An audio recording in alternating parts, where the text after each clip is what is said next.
Bonjour à toutes et tous, soyez les bienvenus ici sur le circuit du Castellet. Après l'épreuve de Barcelone, après Manicourt, nous sommes sous le soleil varois pour suivre des courses exceptionnelles avec de la monoplace, du Feugnot, des VHC, mais également la course GT Tourisme LMP3 PFV. Cette troisième manche s'annonce exceptionnelle de par le plateau qu'il y a. Beaucoup de voitures engagées, que ce soit en monoplace, en Feugnot, en VHC, avec également les Saloon Cars qui rejoignent ce plateau VHC après l'épreuve de Manicourt. C'est encore le cas ici au Castellet. Et puis ces 4 heures GT Tourisme LMP3 PFV, on a de quoi se régaler. On va passer toute la journée ensemble, cette journée de samedi, et puis dimanche évidemment, bien sûr, il y aura encore beaucoup de spectacles. On espère que vous allez passer une très bonne journée en notre compagnie. N'hésitez pas à venir partager sur les réseaux sociaux vos réactions. Là aussi, on sera là pour vous répondre. So here we are in Le Castellet for the third round of this year, the 2018 VDV Endurance Series season.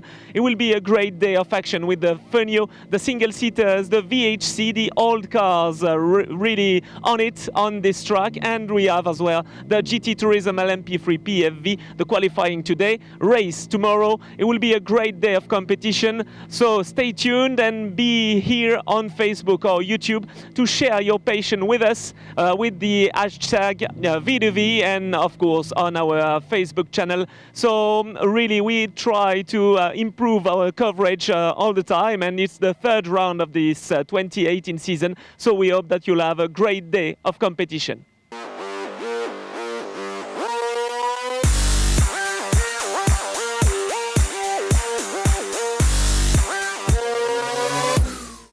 On commence le résumé de cette troisième manche de l'année avec la première course du challenge monoplace et le très bon envol de Grégory Segers devant Nicolas Varronnet et Pietro Peccenini.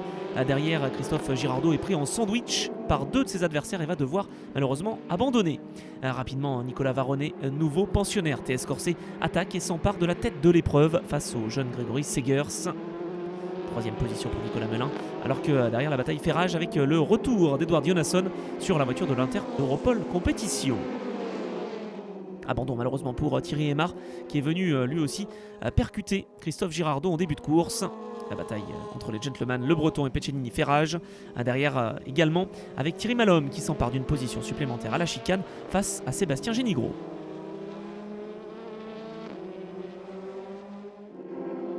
La lutte pour la troisième position, elle occupe Nicolas Melin, voiture numéro 10, et Edouard Dionasson, voiture numéro 8. Il plonge à l'intérieur, le Suédois, et ça passe. Il s'empare d'une position sur le podium alors qu'il est parti en 9e position sur la grille de départ. Excellente performance de la part du jeune pilote suédois qui continue ses belles performances après l'épreuve de Manicourt. En gentleman, la bataille qui occupe Le Breton et Peccenini. Peccenini qui part à la faute. Ah, dommage pour l'Italien. Nicolas Varronnet, l'Argentin, va lui se diriger vers la victoire dans cette première course du week-end. Il a changé d'équipe, mais il ne change pas ses habitudes. Il s'est imposé à Manicourt, il s'impose ici sur le circuit Paul Ricard avec son équipe, sa nouvelle équipe, l'équipe TS Corset.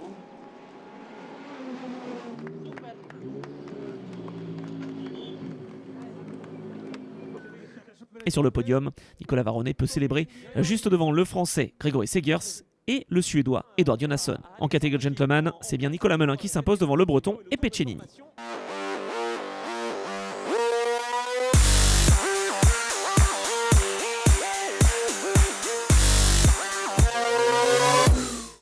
Pole position pour Nicolas Canard sur cette voiture numéro 20 dans cette première des 3 courses du week-end Feugnot devant Aurélien Robineau. Et 3e position pour Jonathan Dessens qui prend un excellent départ. Les 2 leaders sont côte à côte, attention au contact. Et ça passe pour Nicolas Canard. Après un week-end compliqué à Manicourt, le champion en titre doit prendre de gros points ici au Castellet. Et c'est ce qu'il fait alors que Philippe Rézeau est au ralenti sur cette voiture numéro 22. Abandon pour le Français.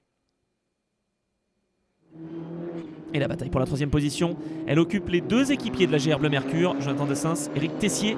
Voiture 32, voiture 44. Derrière, Cédric Gardin, lui aussi pour la GR Bleu Mercure, vient de dépasser Nicolas Sturm.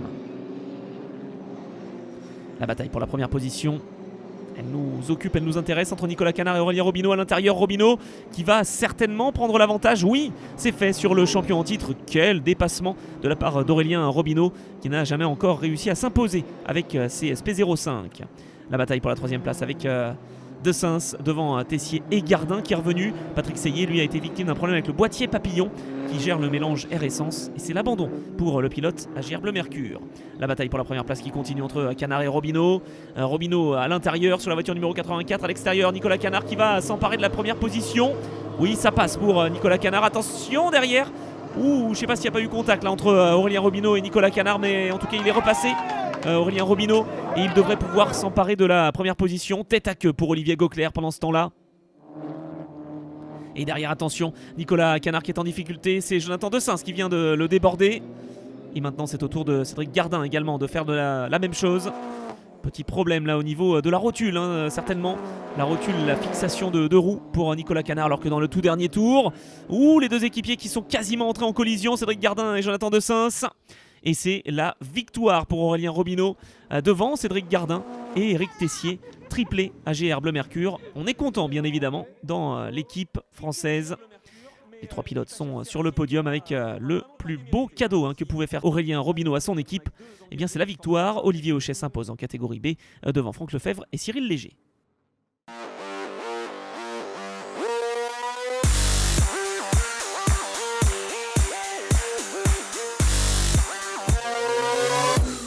Place au challenge VHC V2V, la première course du week-end, course d'une heure avec un plateau VHC, véhicule historique de compétition qui regroupe les saloon cars, les véhicules historiques V2V ainsi que les Porsche du trophée Ferdinand.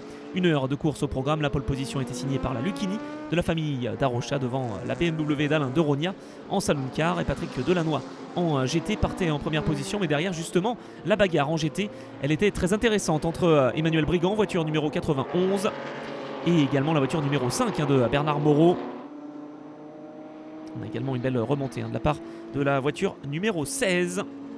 Cette voiture engagée en saloon car qui est pilotée par Mikkel Desmel. Cette voiture qui est vraiment très très récente là aussi. Elle date de 1998. Eh bien, elle arrive à faire une très belle performance. Attention à la petite erreur pour la Caterham numéro 44, celle pilotée par Pierrick Vulin. Et le drift, le beau drift de la part de la pilote de cette Porsche numéro 24. Il s'agit de Séverine Moreau, la fille de Bernard. Il se retrouve un petit peu en difficulté. Attention également là avec justement le papa Bernard Moreau et sa Porsche numéro 5 qui vient de se défaire d'une De Tomaso Pantera. Arrêt au stand pour l'équipage 100% féminin. Carole Quignou qui prend le relais de Séverine Moreau. Cette voiture qui est la moins puissante du plateau mais qui nous offre beaucoup de spectacles. Chez Lucchini, on s'arrête au stand. Frédéric Darocha qui prend le relais de son fils Nicolas, qui a fait un excellent premier relais avec de très très bons chronos. Patrick Delannoy, lui, en GT, mène avec sa Porsche bleue. Gilbert Domas, lui, domine la catégorie Ferdinand Cup. Et c'est la victoire pour la Lucchini, justement, numéro 15 de la famille Darocha, devant Alain de Rogna qui, lui, s'impose en Saloon Cars. Patrick Delannoy s'impose en GT, alors que Gilbert Domas, qui partait en pole position de la Ferdinand Cup, va réussir à faire une très très belle performance. Podium donc ici au Castellet avec Alain de Rogna en tête de la catégorie Saloon Cars. La famille Darocha au top ici même devant la voiture l'Elva MK8 de Yann Le Calvez. Et en GT, Patrick Delannoy s'impose devant Laurent Sabatier et Julien Gouja. Confirmation de la victoire de Gilbert Domas en Ferdinand Cup devant Stéphane Henou et Thierry Hamon.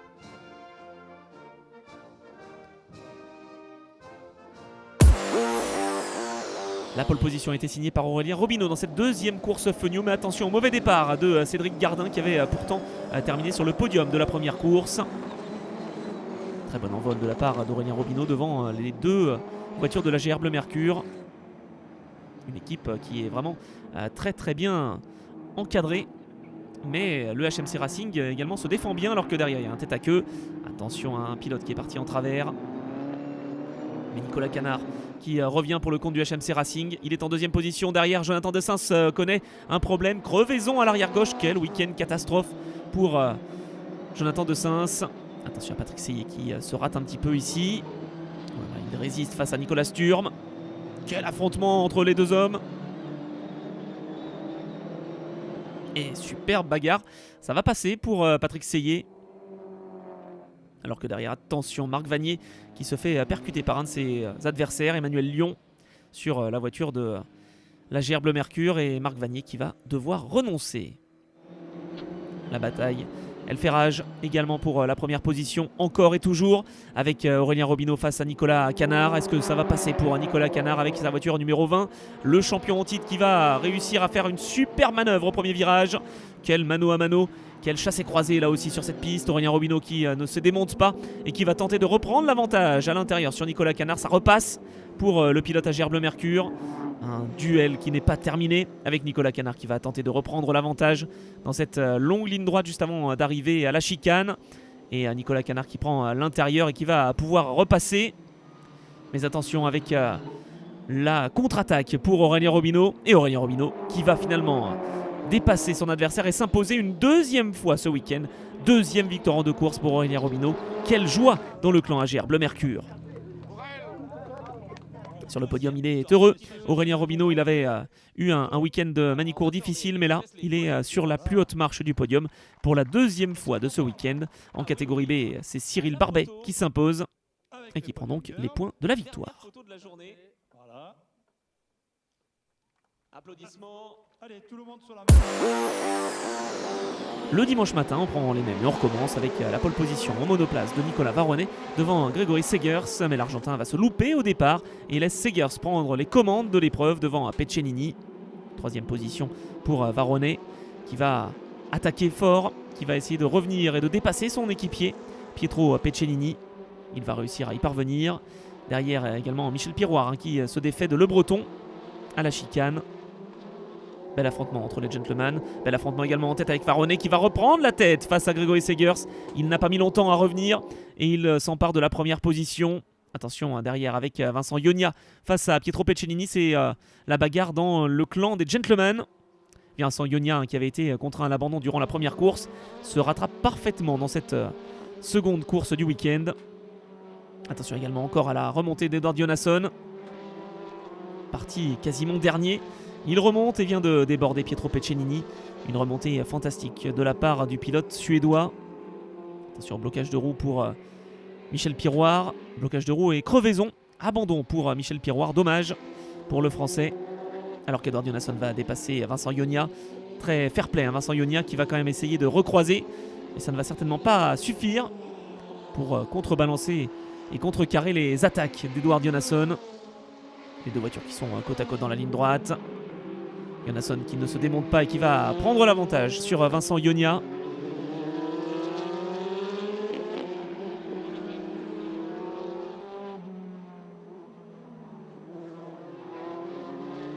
Ah oui, après avoir subi les attaques du français Ionia, eh bien finalement Jonasson va se faire déborder et perdre cette 5e position.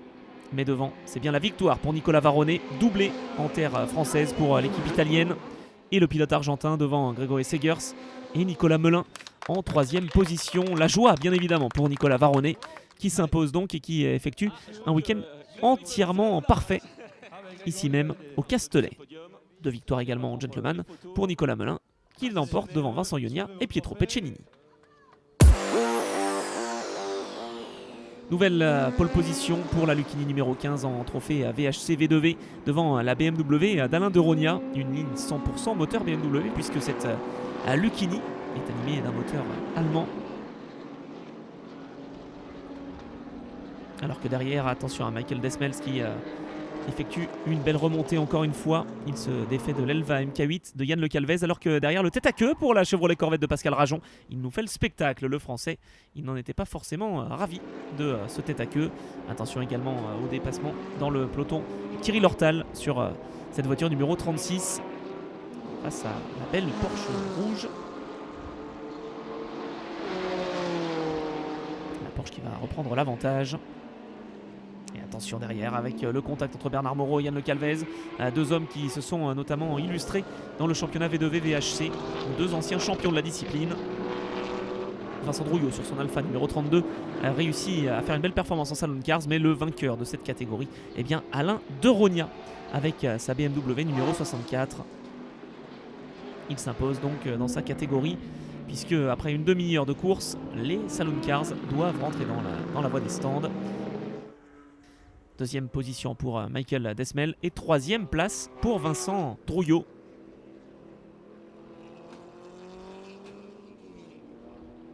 problème pour la famille d'Arocha avec la Lucchini BMW qui est contrainte à l'abandon. En revanche, la victoire, elle revient évidemment à la voiture engagée en GT, en l'absence désormais de la voiture numéro 15 de la Lucchini qui a été contrainte à l'abandon. Et bien cette voiture qui va s'imposer, c'est la numéro 18, alors que derrière Carole Quignou se fait piéger dans le tout dernier tour avec sa Porsche numéro 24. Le drapeau à damier qui est donc agité devant les vainqueurs. Catégorie proto, c'est l'Elva MK8 qui l'emporte. En catégorie GT, c'est la Porsche numéro 18 de Patrick Delannoy qui s'impose de nouveau. Alors qu'en catégorie Salon Cars, on l'a bien dit, c'est Alain Deronia qui l'emporte. Et en catégorie Ferdinand Cup, eh bien c'est encore une fois une victoire pour la 968 de Gilbert Domas.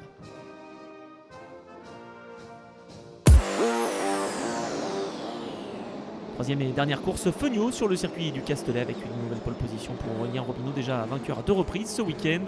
Le meilleur envol est quand même à mettre à l'actif d'Éric Tessier, mais Robineau va reprendre son bien assez rapidement.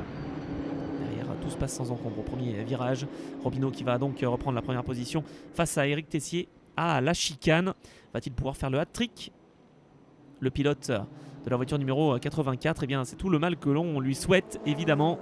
Alors que derrière, Philippe Bonnel part à la faute et va toucher le mur assez violemment. C'est l'abandon pour le pilote français. La bagarre qui fait rage derrière entre la voiture de Claude Chaumeau et la voiture de Cyril Léger. Petit blocage de roue pour Claude Chaumeau, mais ça tient toujours pour le spectaculaire pilote Feugnot. Et derrière, chez AGR Bleu Mercure, on ne se fait pas de cadeau entre Emmanuel Lyon et Étienne Chantier de Ribes. Étienne Chantier de Ribes qui perd une position, et même 2 au profit de Christophe Kubrick. Mais quelques instants plus tard, il va se rater complètement, Étienne Chantier de Ribes, et va venir percuter Emmanuel Lyon. C'est dommage, les 2 voitures sont endommagées. La belle 3e position de Nicolas Sturm qui va voir Jonathan Dessens revenir sur lui et s'emparer de cette dernière place sur le podium. Nicolas Sturm qui se réjouissait de venir ici sur le circuit du Castellet et qui va connaître de grosses difficultés mécaniques. Il va devoir abandonner alors qu'il était longtemps placé sur la 3e marche du podium. Et c'est finalement la 3e victoire en 3 courses pour Aurélien Robineau. Une véritable performance, une démonstration de la part du pilote AGR Bleu Mercure qui a réussi à s'emparer des commandes de la course assez rapidement. Et d'honneur en sa faveur, évidemment. Il est sur la plus haute marche du podium, il est ravi. Il reprend de très gros points au championnat. Nicolas Canard est 2e, Jonathan Dessens termine 3e. Alors qu'en catégorie B, c'est Cyril Léger qui s'impose devant Frédéric Fauchère et Franck Lefebvre. Ce beau podium ici pour la 3e course.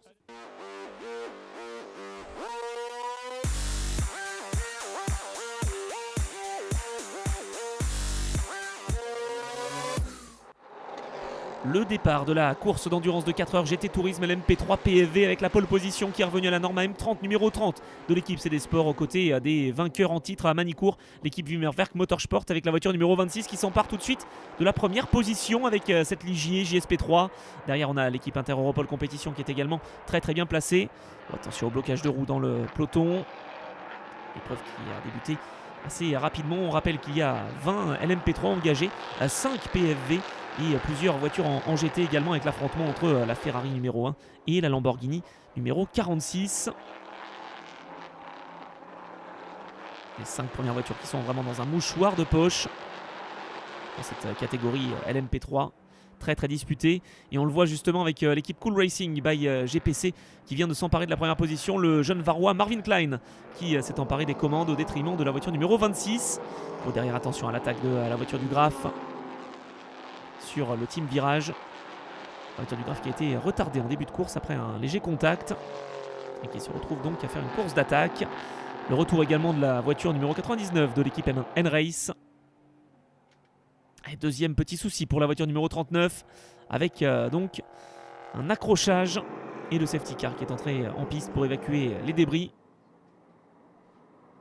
Quelques minutes plus tard, le restart est donné. Marvin Klein devance Julien Falchero. Les 2 Varois qui sont donc de première et deuxième position dans cette épreuve de 4 heures. Alors que derrière le team virage, Henning Engqvist attaque fort et se défait de Paul Schussner. Attention quand même à la contre-attaque de la part du pilote Inter-Europol Compétition. Oh là là là là, c'est juste! C'est très juste dans cette ligne droite. Laissez passer. Oh, attention, par contre là ça ne passe pas pour la famille Robin qui part en tête à queue avec cette Norma de l'équipe TFT, la voiture numéro 72.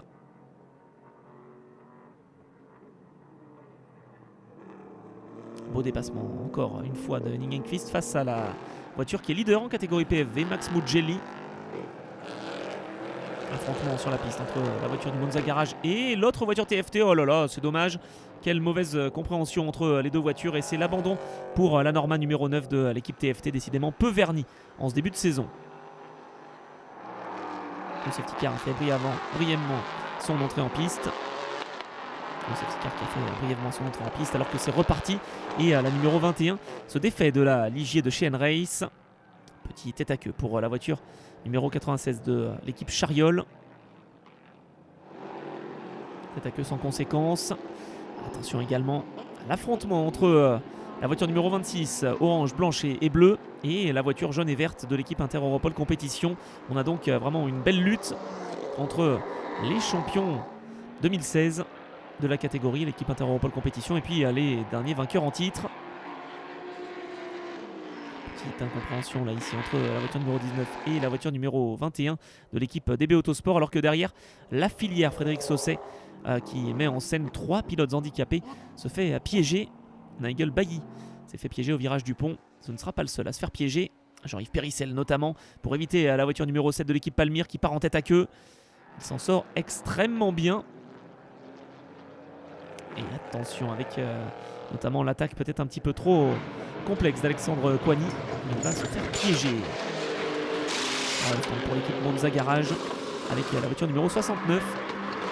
John Corbett, Harrison Jones pour l'équipage. On va pouvoir repartir assez rapidement. Chez les Malais, on est extrêmement heureux d'être présent ici en V2V. L'équipe Viper Nisa Racing qui va même signer le meilleur chrono grâce à son pilote de pointe Nigel Moore. Attention également dans le trafic avec le dépassement de retardataires. C'est notamment le cas pour la voiture numéro 26 qui tente de reprendre du terrain. Car oui, les instants sont comptés et les minutes sont comptées. La deuxième marche du classement général étant en jeu. Il faut pour cela dépasser la voiture 99 et la voiture numéro 4. Et ça va être rapidement chose faite pour la numéro 26 de chez Wimmerwerk Motorsport. Attention, un nouveau tête à queue pour la voiture numéro 7 de chez Palmyre. Tête à queue également pour la voiture du Graf. Alors là, il s'en sort extrêmement bien. Pas de contact avec le mur. La filière Fosset qui voit donc Nigel Bailly sortir de la voiture et c'est Snoussi Ben Moussa qui va monter dans l'habitacle. Snoussi Ben Moussa, pilote amputé du bras gauche, alors que Nigel Bailly lui est paraplégique depuis de nombreuses années, un accident en motocross. Le troisième pilote c'est Takuma Aoki, ancien pilote MotoGP qui se retrouve donc dans cette filière et qui a fait de très bons chronos. Attention au tête à queue avec la voiture numéro 30, Nicolas Melin qui s'est fait piéger à la sortie de ce virage du pont. Et également tête à queue pour Patrick Sarail avec la voiture numéro 16. La voiture engagée en PFV qui est donc leader de cette catégorie. Attention au contact entre Patrick Payot et Daniel Bassora. Léger contact également entre la voiture numéro 4 du Cool Racing et la voiture numéro 22 de l'Inter-Europol Compétition. Et ça va être la crevaison pour la voiture numéro 4.